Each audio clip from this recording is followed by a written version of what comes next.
Christmas.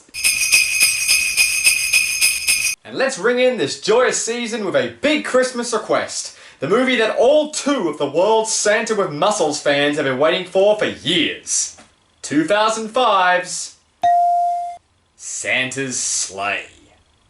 So this movie starts with a festive Christmas dinner with a rich family whose members include the likes of James Caan and Fran Drescher. At last, the long-awaited crossover between Las Vegas and the nanny we were all waiting for. But before they can enjoy their holiday meal, their rat informs them of a strange sound coming from the chimney. Santa? Yes, Virginia, there is a Santa Claus. And he's the hero Christmas deserves, but not the one that it needs.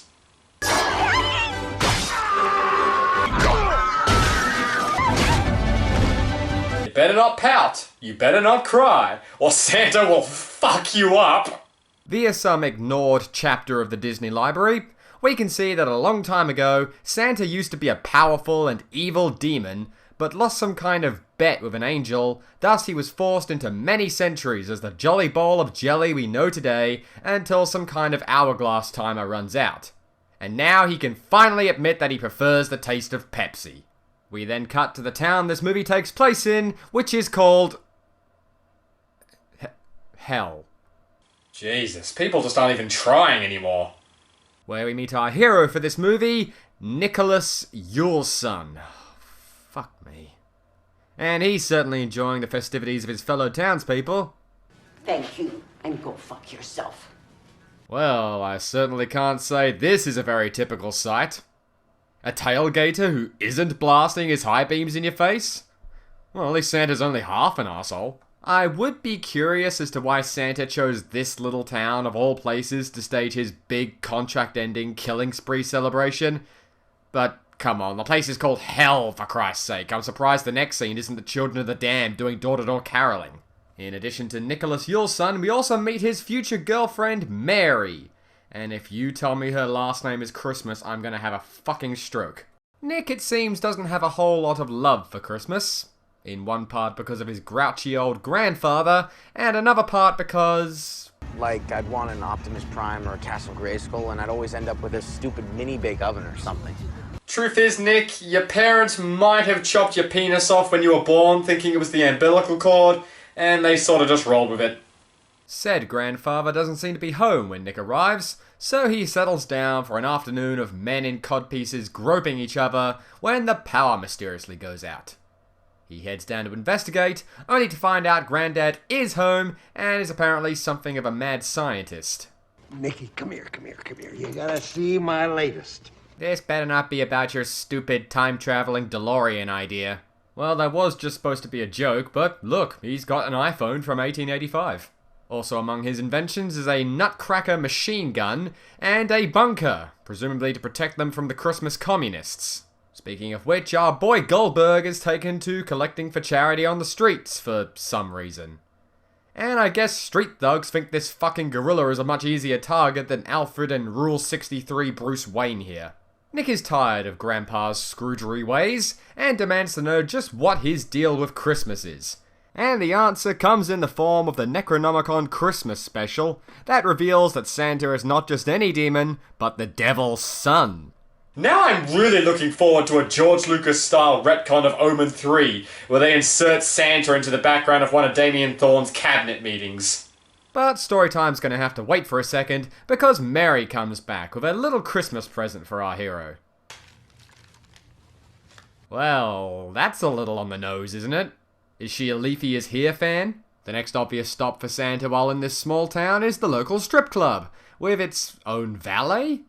And once again, hell seems to be a very unpleasant place, go figure, because everybody keeps trying to murder him. From the looks of this 90s choreography, I'm expecting Johnny Cage to walk in next, hiding his face behind his $500 sunglasses. Hey, at least Santa tips. That's more than former New York Governor Elliot Spitzer did. Speaking of the ladies, that's something Nico here is certainly not going to be getting, because despite Mary obviously being into him, he basically just calls her a gun-crazed redneck and makes her leave. Pfft, who needs girls when I have my Kleenex and my Twilight Sparkle body pillow? Then it suddenly turns into an episode of Robot Chicken, where we get a little more information on the Santa bet thing. Apparently, the angel who beat Santa was disguised as a human old man. Oh, an odd old man who would naturally have a distaste toward Christmas, huh? I wonder what the twist ending is gonna be. Oddly, Nick instantly believes this story, but not for too long. The good people on the Gonad chat room talk him out of it. Ha ha, get it? Gonad. Because gonad is a funny word. Hey, these are the jokes, people. Christmas morning, and Santa is feeling especially politically incorrect today. Guess with nobody having reported or even noticed any of the several murders he's done, it must have filled him with the spirit of the holidays.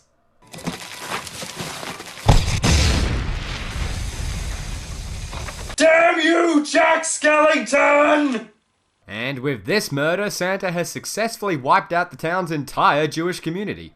Nick arrives on the scene just in time to be arrested by a couple of cops who make those two doofuses from Monsters seem like town heroes, and brought to the station for more well-thought-out humor. Do you work for Cock or Bush? Never worked for Bush, only Cock. So you like Cock, huh? Cock's terrific. Ugh, this movie's comedy is so 9-year-old, I'm surprised Adam Sandler doesn't get a credit. Normally, the disbelieving cop cliche gets on my nerves too, but when your protagonist is ranting about a real Santa Claus murdering people, especially when there's absolutely no reason he should think that's what's happened, yeah, I'm totally okay with looking the other way if you want to give him a few squirts of pepper spray, Captain. Then Santa arrives and nonsensically kills everyone again. Dude, what is your goal here? He's not acting like someone who's been held back for 1,000 years from doing what he truly loves. This is just random. Even the later Nightmares and Fridays tried to have some semblance of a plot. This whole stupid movie is just a jumble of unconnected kill scenes and dick jokes. And now it's a car chase scene, yeah, I don't fucking care. But at least Nick has something to base his mad rantings on now. So he and Mary arrive at his place and lock themselves inside the bunker with Grandpa. The bunker he built specifically to protect against lousy cheap Indian architects. Oh shit, Grandpa's the angel. Didn't see that one coming. Anyway, he gets a bloodless off-screen death, which clearly means he's alive, and we get another chase scene, which, isn't this one basically just the Christmas Dodgems game we saw in JonTron? The chase leads to the local high school after Santa makes a quick pit stop to kidnap the town priest because... And the kids think they'll be safe here for the next hour because of their guess that Santa will just stop killing people once Christmas is over. Yeah, Bill, your pipes are very impressive, mate, but without the coat and hat, you're basically just Rob Zombie's Michael Myers. How cliche of you! What? They get chased around the school, dodging Santa's Adam West stocking fillers, before trying to catch a quick makeout session in the hockey rink. What a cute couple. Let's see some of their most romantic moments so far. You want to lift hope? Thank you, no. I don't mean to sound ungrateful, but what are you, fucking retarded? I'm sorry I even came over here tonight. Okay, shut your hole and help me through this window. Quit using the Lord's name in vain, a-hole! Aw, it's just like my relationship, right, honey? Fuck off, loser!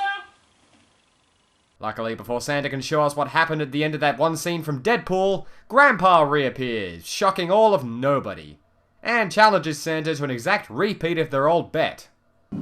If I win, there's no more day of slayings.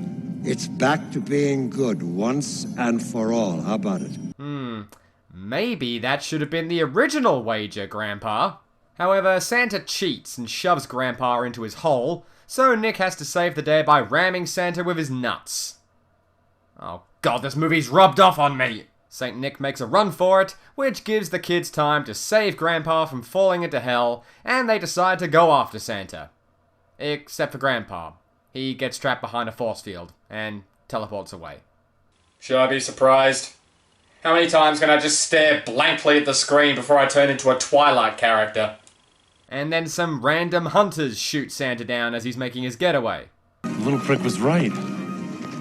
It's a reindeer. No, it isn't. And everyone thinks they got the fiendish Father Christmas, but oh shit, it was just the priest. Did this movie seriously take inspiration from Halloween Resurrection? And so, with our heroes vowing to prepare for Santa next year, this movie comes to an end with Goldberg buying a plane ticket back to the North Pole. Jump scare killer still alive scene! And that was Santa's sleigh. Well, this movie was stupid. I mean, obviously I knew that was going to be the case before I even watched it, but I was hoping to maybe get a few laughs out of it like I did with Jack Frost. But the humour is so juvenile, consisting almost entirely of dick jokes. Santa had no motivation or reasons for doing anything. He just went somewhere, killed people, and then left. On that note though, Goldberg at least looked like he was having fun with the role, and the kills, despite being random, were at least entertaining and Christmas themed. Other than that though, everyone else in the movie was uninteresting, the plot was non-existent, the dialogue amateur at best, and the whole experience a confused mess. Merry fucking Christmas. And that's all from me for this Christmas, so I'm Fedora, this is Oh the Horror, save a screen for me, and we'll see you next time.